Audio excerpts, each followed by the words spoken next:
Le libre-échange et la diversité culturelle sont-ils compatibles? La question a été soulevée dès le début de la conférence et a constitué le fil conducteur des interventions des spécialistes. La mondialisation conduit à un libre-échange au niveau planétaire de tous les biens et services. Dans cette perspective, le bien culturel est exposé au risque d'être considéré comme une marchandise. Ainsi, seuls les biens culturels rentables auraient droit de citer.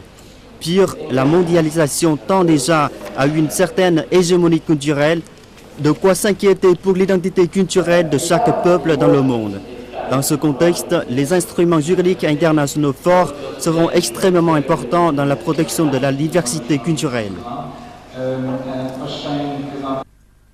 Nouvelle convention de l'UNESCO sur la protection de la diversité culturelle. J'abrège le nom de la convention. C'est l'instrument juridique le plus important.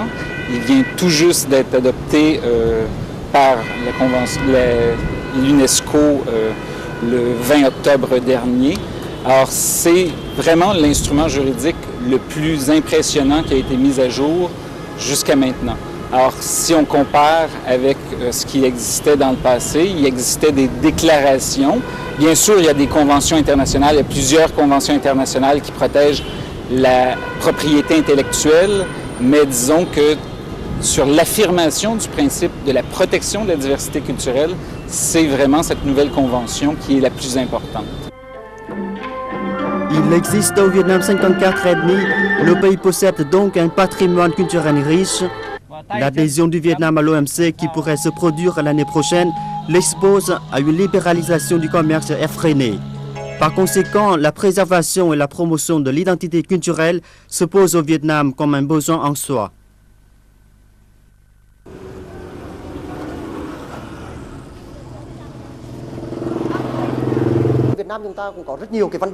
Le Vietnam dispose aussi d'instruments pour protéger l'identité culturelle. Celle-ci est tout d'abord abordée dans la Constitution, du préambule jusqu'aux articles. Ensuite, il existe des lois dont censurent la protection des patrimoines culturels. Dans les engagements internationaux du Vietnam, nous avons affirmé notre volonté de préserver l'identité culturelle. Cela a été indiqué dans l'accord Vietnam-Union européenne en 1995. Ou plus récemment dans l'accord commercial Vietnam-États-Unis. Au 7e chapitre de cet accord, certaines dispositions portent sur les exceptions des biens et services qui doivent être appliqués par le Vietnam et les États-Unis. De même, dans les négociations sur son adhésion à l'OMC, le Vietnam a affirmé ne pas accepter les produits culturels qui pourraient porter atteinte à son identité culturelle ou à la solidarité nationale. Et nous avons reçu le soutien des autres pays.